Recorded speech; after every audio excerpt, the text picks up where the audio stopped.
بس تيجي تقول لي انت ميال لايه؟ هقول لك بصراحه يا حب انا ميال ان النسخه اللي شفناها دي هي نسخه ار دي جي دكتور دوم من كون 828.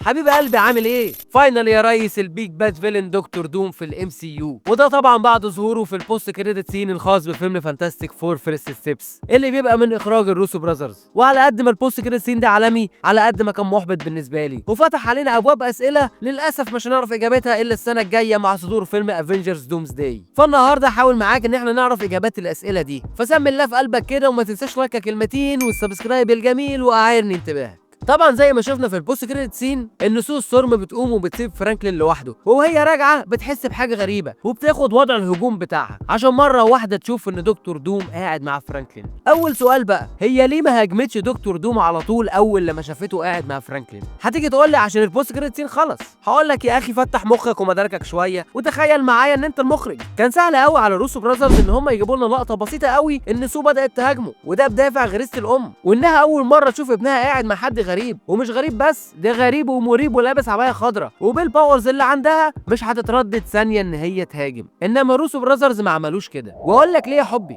عشان الاحتمال الاول ان هي ممكن تكون على معرفه بدكتور دوم اصلا. هتيجي تقول لي ازاي؟ هقول لك عشان في اول الفيلم شفنا في اجتماع الدول اللي كانت بترقصه سو ستورم وجود دوله لاتفيريا، والحاكم بتاعها ما حضرش الاجتماع ده، والمفروض واللي احنا نعرفه ان فيكتور فان دوم هو حاكم لاتفيريا، وده بيبقى اول دليل على وجود فيكتور فان دوم في عالم الفانتاستيك فور المعروف بكون 828. ده غير كمان ان في الكوميكس معروف ان فيكتور فان دوم بيبقى صاحب ريد ريتشاردز لانهم كانوا مع بعض في الجامعه، فوش سو ستورم بتبقى هي كمان على معرفه بيه، ده صاحب جوزها يعني. اما الاحتمال الثاني ان هي ما تكونش على معرفه بيه اصلا، وده اللي خوفها وما خلاهاش تهاجمه، عشان بتبقى خايفه على فرانكلين من تبعات الهجوم ده ومن رد فعل دوم لما هي تهاجمه. بس لو هي ما تعرفوش انا هبقى مستغرب جدا الصراحه، لان بناء عن الفيلم احنا كده عرفنا ان الفانتاستيك فور بقالهم 8 سنين عندهم الباورز بتاعتهم، فهل يعقل انهم على مدار 8 سنين ما قابلوش فيكتور فان دوم؟ مش داخله دماغي الصراحه، لان المتعارف عليه ان دكتور دوم ده هو الرايفل بتاع الفانتاستيك فور وخصمهم اللدود. ده غير ان زي ما قلت لك ان الاوريجن ستوري بتاعته انه بيبقى صاحب ريد في الجامعه، فطبيعي لازم يبقى فيه فيكتور فان دوم في العالم ده. فانا بصراحه ميال للاحتمال الاول وانها تعرف مين الشخص اللي مع فرانكلين ده.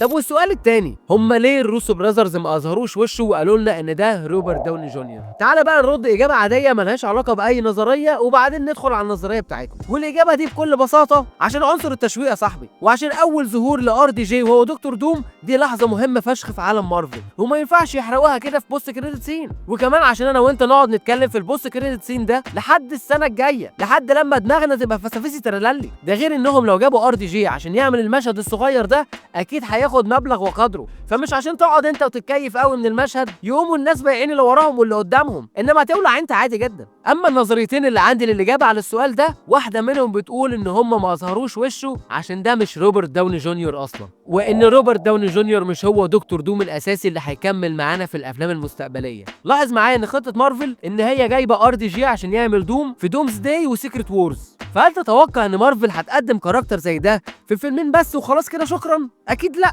ولازم يكون في دكتور دوم عشان يكمل بعد كده في بقيه المراحل المستقبليه. فاكيد يا رياسه زي ما هيكون في نسخه دكتور دوم بتاعت ار دي جي اكيد برضه هيكون في نسخه تانية من دكتور دوم عشان تكمل معانا باقي المراحل. فبناء على النظريه دي يعتبر كده اللي شفناه ده مش ار دي جي دكتور دوم. اما النظريه الثانيه بتقول ان ده فعلا روبرت داوني جونيور كدكتور دوم، وهنا احنا محتاجين نتكلم شويه. اول حاجه انا ميال جدا للاحتمال الثاني وانه ار دي جي، بس ما اضحكش عليك انا مش عارف يا ترى هو ده فيكتور فان دوم بتاع كون 828 واللي يعتبر على معرفه بريد ريتشاردز وسو ستورم، ولا ده الشخص اللي سو ستورم ما تعرفوش اصلا. بس تيجي تقول لي انت ميال لايه؟ هقول لك بصراحه يا حب انا ميال ان النسخه اللي شفناها دي هي نسخه ار دي جي دكتور دوم من كون 828، وان اكيد سو ستورم وريد ريتشاردز يعرفوه، وانه كمان على معرفه بقدرات فرانكلين. تيجي تقول لي طب هو عرف منين؟ طيب هقول لك بعيد عن قدرات دكتور دوم من السحر والتكنولوجيا، الا ان اي حد في الكون ده هو عارف ان جالاكتوس بنفسه كان عايز فرانكلين، وانه في سبيل ان هو ياخد فرانكلين كان ممكن ما يدمرش العالم ده. He asked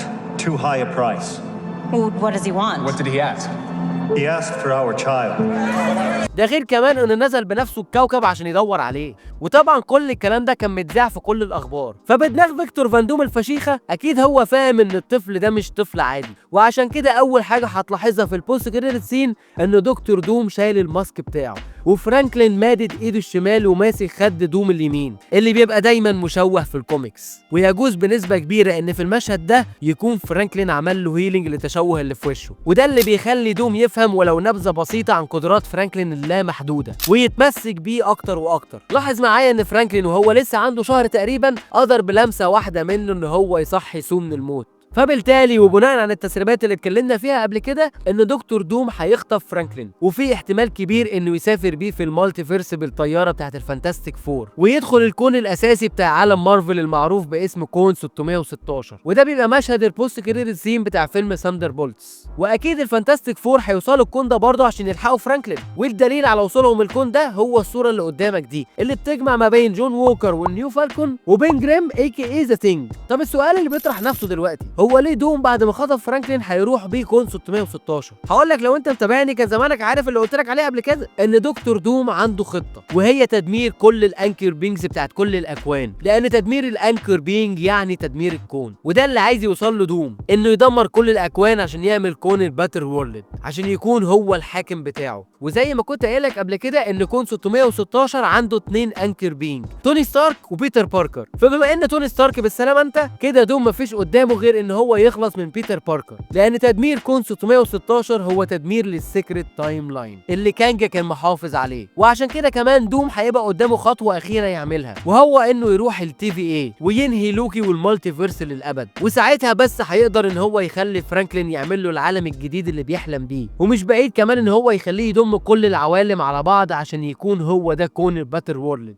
احب اقول لك كمان ان في نظريه تانية عندي، وهي ان دوم مش هيخطف فرانكلين وشكرا كده، لا ده هياخد سو ستورم معاه كمان، والكلام ده هيبقى بارادتها لما هتلاقي ان مفيش رجا من الفايت مع دوم وانه يفوق قدراتها بمراحل، وانه كده كده هيخطف فرانكلين، فهتضطر ان هي تطاطي وتروح معاه. ومن هنا هيبدا دوم في خلق العالم الخاص بيه. والكلام اللي بقوله لك ده مش كلام على الفاضي، انما كلامي ده بيزد اون الكونسبت ارتس اللي اتسربت من فتره، اللي شفنا فيها كل الهيروز في عالم مختلف، عالم تحسه قديم شويه، اللبس اللي فيه حتى قديم، وبنشوف في العالم ده ان دوم هو الحاكم بتاعه، وبنشوف كمان ان سو بتبقى معاه واقفه جنبه. ده غير كمان ان في الكوميكس كذا مره شفنا ان فيكتور فان دوم بيبقى على علاقه بسو ستورم، لا ده كمان في كذا كوميكس بتبقى سو ستورم بتحبه اصلا، يعني مش بالضروره تبقى مغصوبه على امرها. المهم دلوقتي بقى يا حب انت رايك ايه؟ انا عايزك تفكر معايا كده وتقول لي رايك في اللي اتكلمنا فيه. هل انت شايف ان سو ستورم تعرف مين اللي مع فرانكلين ده ولا لا؟ طب هل اللي مع فرانكلين ده هو نسخة RDJ ولا دكتور دوم تاني؟ ويا ترى دكتور دوم ده